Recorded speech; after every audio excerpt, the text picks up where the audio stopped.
Aménager, construire, gérer en Moselle et Nord-Lorraine, société d'économie mixte, la Sodevam a fêté en 2024 ses 35 ans et ne cesse de montrer son utilité pour concourir à l'attractivité et la qualité de vie des territoires.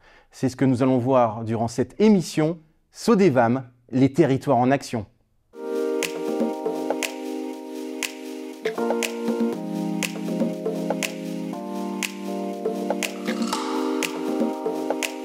Bonjour à tous, ravi de vous retrouver pour cette grande première. Et pour cette première, j'ai le plaisir d'accueillir un invité de prestige, le président du conseil d'administration de la société d'économie mixte depuis 2020 de la Sodevam, Armel Chaban. Bonjour Armel Chaban. Bonjour à vous et merci de votre invitation. Comment vous allez? Très bien, écoutez, en plus on est dans un bel endroit dont on va sûrement parler, et surtout très heureux d'être finalement le premier invité de votre émission, donc avec grand plaisir. Et bon, on va commencer justement avec la première partie de cette émission, c'est l'institution Sodevam.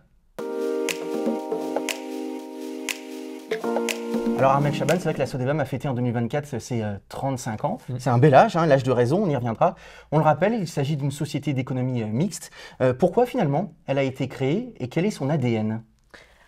Alors effectivement, la Sodevam, nous avons fêté l'année dernière nos 35 ans, notamment à Amnéville, où on a réuni l'ensemble des forces vives qui ont participé à cette belle aventure et cette grande histoire qui a commencé ici, puisque nous sommes à Yutz, qui a commencé ici parce que à la base de l'histoire, la ville de Yutz souhaitait finalement prendre en main l'aménagement de sa commune et avoir une politique offensive en la matière. Et pour cela, il lui fallait un véhicule à la fois juridique, à la fois financier, à la fois technique, et ça a été la création de la Sodevam. La Sodevam, son ADN, à mon sens, c'est déjà le rassemblement, parce que la Sodevam est donc une société d'économie mixte qui est composée à la fois d'actionnaires publics et d'actionnaires privés. Donc les actionnaires privés qui sont un pool notamment de banques privées, également des bailleurs tels que Batigère ou Mosellis, et un pool de collectivités publiques, en premier lieu naturellement le département qui est le premier actionnaire, et des collectivités telles que des EPCI ou des communes. Et en fait, c'est ça ce qui fait la force de la Sodevam et son ADN, si je reprends votre question, c'est vraiment qu'elle sait mettre autour de la table à la fois des acteurs publics, des acteurs privés pour finalement aménager les territoires, améliorer l'attractivité des territoires et participer au développement et au fait que les territoires doivent grandir tant en termes d'habitat que de développement économique. C'est ça ce qui fait les fondements de notre société et 35 ans après, on essaye de poursuivre cette aventure avec ces mêmes valeurs à la fois de prendre du risque pour les autres, naturellement, on en parlera sans doute, mais aussi de contribuer à avoir un pool d'acteurs au service du développement des territoires. Vous travaillez vraiment en étroite collaboration avec les collectivités sur chaque projet où finalement c'est 3 grandes phases. Est-ce que vous pouvez nous les expliquer, nous les définir? Alors il y a 3 grandes phases effectivement, mais j'ai envie de vous dire il y en a d'autant plus. Mais effectivement la première phase, comme dans tout projet qui est mené par une collectivité, eh bien déjà c'est les démarches administratives. Quand une collectivité, notamment une commune ou un EPCI, vient nous voir pour aménager, pour artificialiser, ça n'est pas un gros mot, une zone, qu'elle soit économique ou d'habitation, eh bien, encore plus aujourd'hui, il faut mener des études, il faut préparer l'ensemble des démarches administratives, réglementaires, environnementales naturellement, qui s'accroît. Aujourd'hui, le volet réglementaire s'accroît drastiquement. C'est la première phase qui dure, j'ai envie de dire malheureusement, de plus en plus longtemps. La deuxième phase, c'est celle de la préparation. Quand on s'est mis d'accord avec la collectivité, quand on a élaboré ensemble et validé ensemble un projet d'aménagement, derrière, c'est toute la phase d'aménagement, de pré-aménagement, de terrassement, quand on réhabilite une friche de dépollution, de mise en œuvre finalement des bases pour accueillir les futurs aménagements et les infrastructures. Et je fais le lien avec cette troisième phase qui est la phase in fine de construction. Mais à cela s'ajoutent d'autres phases, notamment un volet de commercialisation quand nous avons des projets qui s'y prêtent, et également, j'ai envie de vous dire par la suite, parfois pour certains projets, des péripéties qui peuvent faire en sorte que soit les phases soient plus ou moins longues, soit que nous avons d'autres phases qui ne sont pas de notre fait, notamment sur le volet judiciaire, par exemple. Ça peut arriver. Est-ce qu'on peut dire que depuis 35 ans, finalement, la Sodevam est une sorte de catalyseur d'attractivité pour le territoire et pour la Moselle d'une manière générale? Alors, Oui, parce que, en tout cas, c'est vraiment l'objectif de cette société. C'est améliorer l'attractivité des territoires. Alors, qu'est-ce que ça veut dire? Parce que beaucoup de monde parle de l'attractivité des territoires.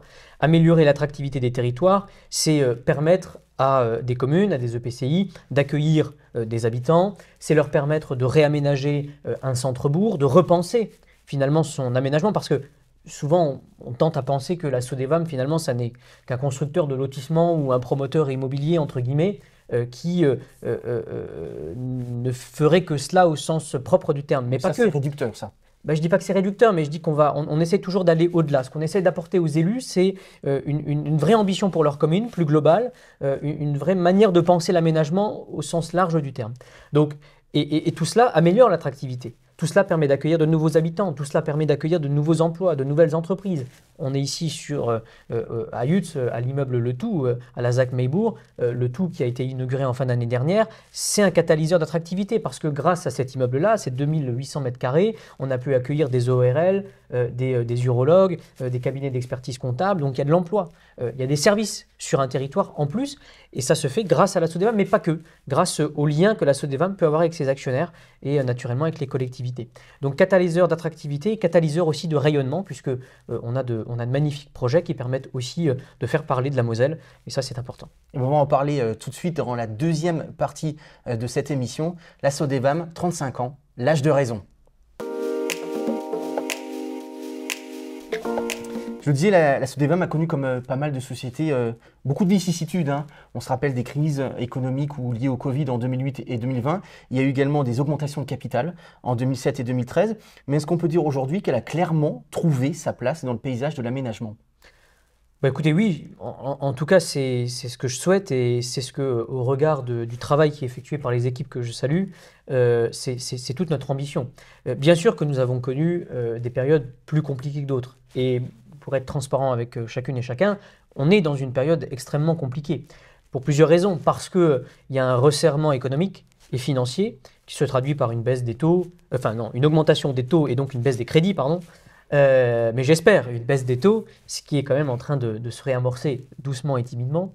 Le deuxième élément qui fait qu'aujourd'hui on est dans une situation qui interpelle, c'est le poids de l'administration, de la réglementation dans l'ensemble des projets que nous portons, notamment sur le volet environnemental, où naturellement je pense qu'il faut trouver un équilibre entre la préservation de l'environnement qui est indispensable, et je crois que je ne vais pas étayer tous les arguments qui vont en ce sens, c'est primordial, et en même temps toutes les réglementations qui peuvent parfois freiner drastiquement des projets dans des zones où on a besoin d'avoir de projets. Je crois qu'ici, le Nord-Mosellan est le catalyseur de cette idée-là. Et puis le dernier élément, c'est qu'on est quand même dans une société où le juridique prend beaucoup de place et on peut avoir sur certaines opérations des problématiques et des péripéties en ce sens. Mais malgré tout cela, et malgré ces lignes, ces chapitres-là, la Sodevam se porte bien. On a aujourd'hui un portefeuille de projets qui est de plus de 68 projets, qui concentre plus de 278 millions d'investissements sur les territoires. On reverse des bonis aux collectivités. On a, en 2023-2024, obtenu sur une dizaine de concessions qui ont été lancées, on en a obtenu environ 5, donc plus de la moitié. On est engagé aujourd'hui pour répondre à 3 nouvelles concessions. Donc oui, la Sodevam est clairement identifiée dans le paysage. On a aussi, avec notre réseau d'élus, une connaissance des rouages publics, politiques, administratifs qui nous permettent d'obtenir des concessions et de faire en sorte que les territoires grandissent à nos côtés. Donc je pense que oui, la Sodevam est là, clairement là, et j'espère encore pour longtemps. Alors c'est vrai que les chiffres parlent d'eux-mêmes, 2500 logements créés sur le territoire nord-mosellan, plus de 8000 mètres carrés de bureaux réalisés. C'est vrai qu'on dit souvent qu'on peut faire tout dire aux chiffres, mais là ils sont équivoques. Ouais, 35 ans d'histoire, c'est 35 ans de beaux projets. On en a encore beaucoup dans les cartons, à la fois sur le développement économique.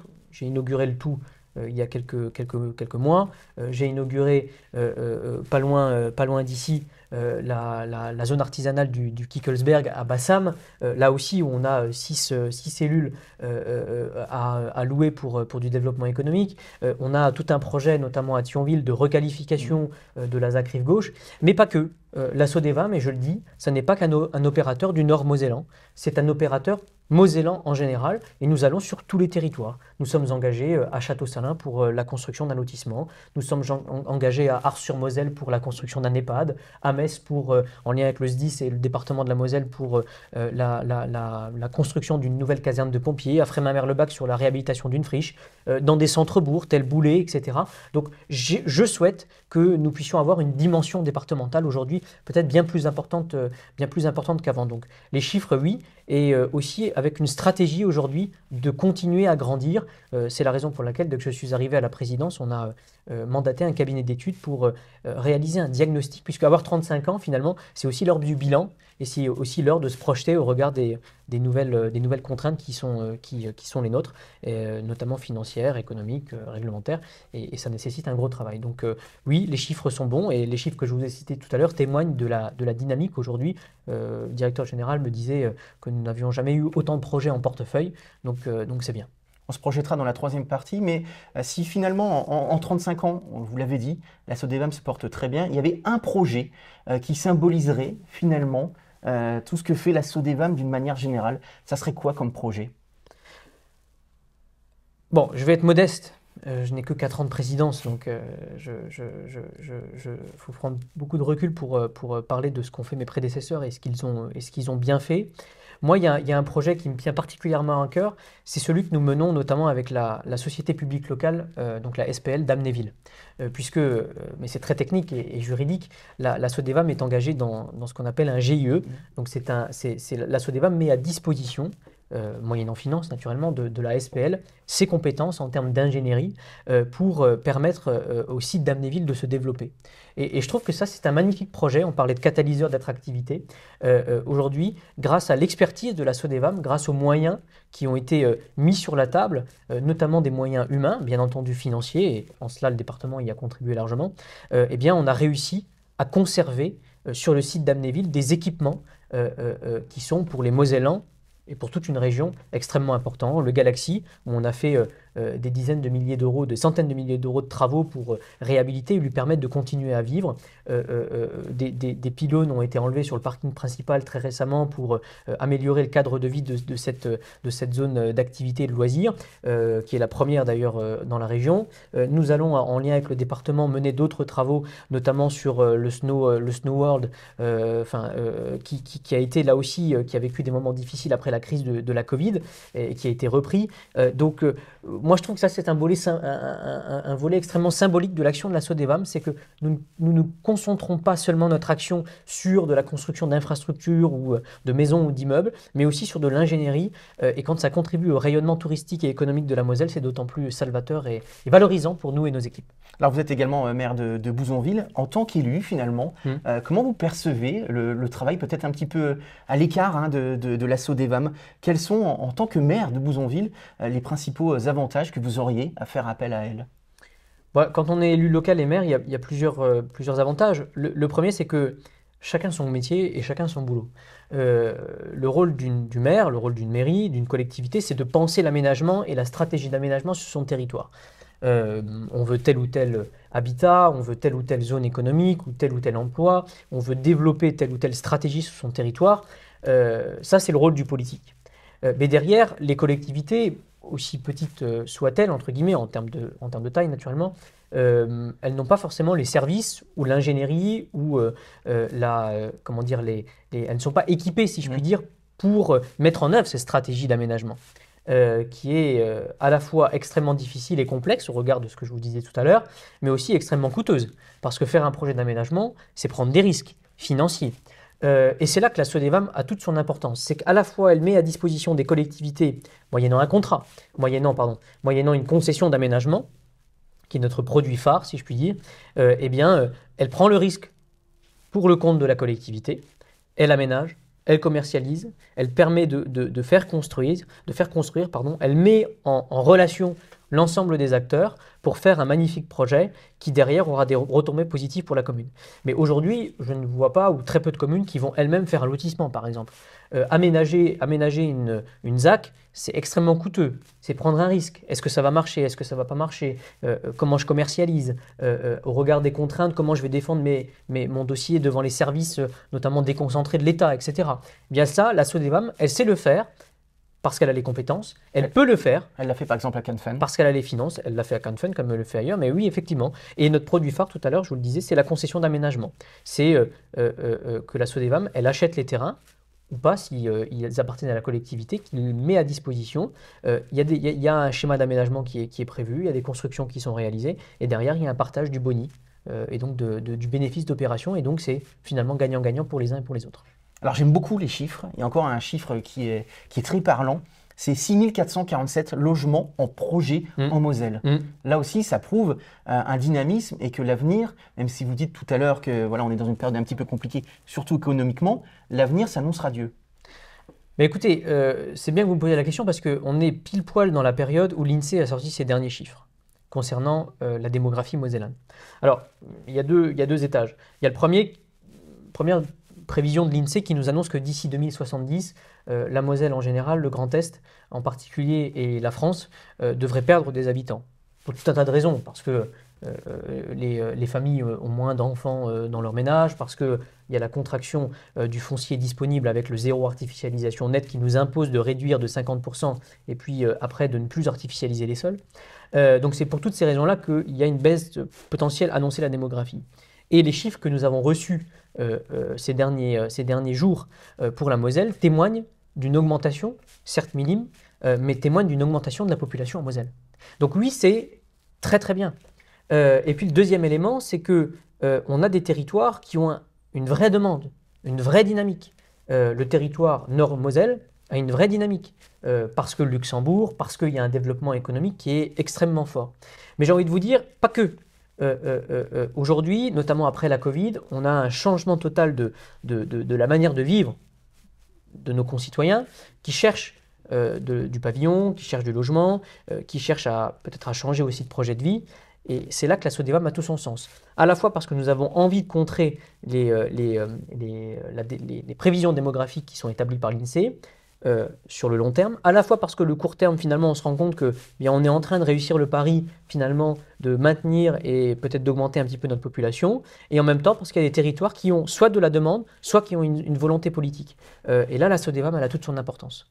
On va continuer à parler d'avenir tout de suite dans la troisième partie. Je le disais, la Sodevam a largement contribué à réhabiliter notamment des sites au passé industriel ou militaire. La donne est aujourd'hui différente, puisque c'est vrai qu'il y a moins de sites militaires ou industriels. Est-ce que ça change effectivement l'approche d'une manière générale de la Sodevam, notamment au rapport avec la collectivité? Alors j'ai envie de vous dire, oui, l'approche a changé, mais en même temps, le constat que je dresse est un peu différent parce que je pense qu'aujourd'hui, au regard des contraintes nouvelles en termes d'urbanisme et d'aménagement, on va être obligé d'aller de plus en plus sur les friches industrielles. C'est ce qu'on fait ZAC Rive Gauche. On est sur l'ancienne friche d'ArcelorMittal avec une dépollution qui a été financée pour l'instant intégralement par la Sodevam qui se situe entre 8 et 10 millions d'euros. C'est ce que nous faisons à Frémin sur la friche du parc à bois. Donc tout ça nous oblige à penser différemment. Bien sûr, sur les anciennes casernes militaires, nous avons répondu à un appel de la ville de Saint-Avold pour une concession d'aménagement sur une caserne militaire. Donc oui, c'est en train clairement de changer. Dans un sens qui est aujourd'hui un allongement des délais. Parce que dépolluer une friche, c'est plus long et c'est plus coûteux. Et parce que juridiquement, avec les contraintes environnementales, on est obligé de faire beaucoup plus d'études sur une friche parce que, comme son nom l'indique, une friche a été laissée à l'abandon et donc il y a eu un développement de la biodiversité, etc. Donc il faut faire extrêmement attention et extrêmement rigoureux. Donc oui, l'aménagement est en totale transition aujourd'hui. Et c'est la raison pour laquelle nous, Sodevam, nous sommes aussi en totale transition. On voit le projet différemment, on finance le projet différemment. On pense le projet différemment. Il faut qu'on trouve des équilibres. Avec les bonis qu'on fait sur certaines opérations, on peut combler certains déficits d'opérations ailleurs. Et c'est ce qui nous permet d'avoir un rayonnement départemental et de toucher à tous les projets, à la fois d'artificialiser des sols qui ne sont pas artificialisés, mais en même temps d'aller sur les projets industriels. Enfin, post-industriel. Dans le même ordre d'idées, c'est vrai que la Sodevam est confrontée à d'autres problématiques qu'il y a 5, 10 ou 15 ans, vous l'avez dit, hein, la préservation de l'environnement, mais aussi l'absence de foncier. Comment y faire face de façon concrète et pragmatique? Bon, sur l'environnement, naturellement qu'il faut avoir cette idée-là en tête et il faut s'adapter, il faut protéger et il faut appliquer ce que l'État nous demande d'appliquer, hein, réduire, compenser au maximum. Et puis pour la rareté du foncier, eh bien, c'est penser la ville autrement. Vous parliez tout à l'heure de mon expérience de maire, mais effectivement, quand on est élu, et donc cela va avoir des ricochets sur la Sodevam, c'est comment, finalement, au lieu d'étendre son village ou d'étendre sa commune sur des terrains agricoles, et on a besoin de conserver notre souveraineté agricole, eh bien, pourquoi on ne va pas chercher en cœur de village des friches, d'habitat ou des logements qui sont vacants et le repenser, les réhabiliter. On n'est pas forcément tout de suite dans la construction neuve, on est aussi maintenant dans la réhabilitation avec nos bailleurs, notamment bailleurs départemental, Moselis, ou bien sûr d'autres, bailleurs privés, qui aussi nous accompagnent dans cette démarche. On a une grande relation de proximité avec le PFGE, donc l'établissement public foncier Grand Est, qui porte pour la Sodevam et pour le compte des collectivités les opérations de friche, qui va participer aux études et au financement des travaux de démolition, de curage, de désamiantage, etc. Donc oui, ça change la donne. Mais il ne faut pas voir cela comme du pessimisme, comme dans toute l'histoire, globalement. Si on peut faire un peu de global ou de macro, eh bien, il y a des changements et je pense que la Sodevam va devoir s'adapter. Et elle le fait extrêmement bien, puisque dans notre plan stratégique que nous avons approuvé en conseil d'administration il y a 2 ans, la réhabilitation des friches, la préservation de l'environnement, le zéro artificialisation nette, la rareté du foncier sont prises en compte dans l'ensemble de notre stratégie d'aménagement et d'opération. La Sodevam s'adapte aussi pour une autre raison. C'est vrai qu'aujourd'hui, c'est un acteur incontournable pour améliorer la qualité de vie. Mais ce que demande un habitant en 2025 n'est pas du tout la même chose qu'en 1989, quand la Sodevam a été créée. Exactement. Voilà, c'est sociétal. C'est sociétal. Et on est une société, donc on s'adapte à nos clients. En premier lieu, nos clients sont les collectivités, mais qui elles-mêmes, pour leurs projets d'aménagement, doivent s'adapter aux demandes à la fois de leurs habitants ou de celles et ceux qui veulent accueillir dans notre commune. Donc oui, il y a tout un changement de pratique. Oui, la commercialisation est différente. Oui, aujourd'hui, on n'est plus, pour un exemple, on n'est plus sur des grandes parcelles de 10 à 15 arts. On est sur plutôt de la petite parcelle avec du pavillon. Pourquoi? Parce que souvent les gens travaillent, de plus en plus d'ailleurs, quasi totalement à deux. Donc moins de temps pour entretenir, plus de place pour le loisir, moins de temps pour le jardinage, le bricolage ou ce genre de choses. Donc vous voyez, c'est peut-être des choses basiques que je suis en train de dire. Mais c'est un impact total sur l'aménagement en fait, et par exemple les lotissements que nous sommes en train de faire sont totalement différents de ce qu'on avait pu faire il y a quelques années. Voilà. Qui plus est quand la rareté foncière et la pression foncière est accrue, clairement. Pour terminer, une petite note sportive. Oui. Je sais que vous adorez ça, vous êtes vice-président au sport au conseil départemental de la Moselle. Est-ce que, vous avez parlé de comparaison en plus il y a quelques minutes, est-ce que finalement la Sodevam, on pourrait le comparer à une belle épopée sportive ou à un grand champion? J'ai envie de vous dire que toute épopée sportive est faite grâce à des grands champions. Donc je pense que la Sodevam, depuis qu'elle existe, depuis le début des années 90, effectivement, je pense qu'elle joue en Ligue 1, elle n'est jamais descendue en Ligue 2. C'est pas le FC Metz alors. Elle n'est jamais descendue en Ligue 2. Elle a envie de continuer à gagner des trophées.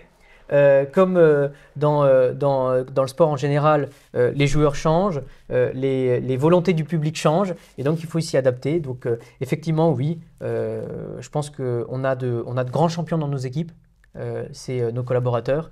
On a de beaux actionnaires pour faire tourner notre club, et surtout on a des habitants qu'il faut satisfaire et un public qu'il faut satisfaire. Donc voilà, oui, la Sodevam joue en Ligue 1 et continuera à le faire. Merci beaucoup Armel Chaval. Merci à vous, merci pour cette interview. C'est toujours un plaisir de vous avoir sur ce plateau. Et nous, on se retrouve très rapidement pour une nouvelle émission Sodevam, les territoires en action, en partenariat avec l'hebdomadaire La Semaine. Bye bye.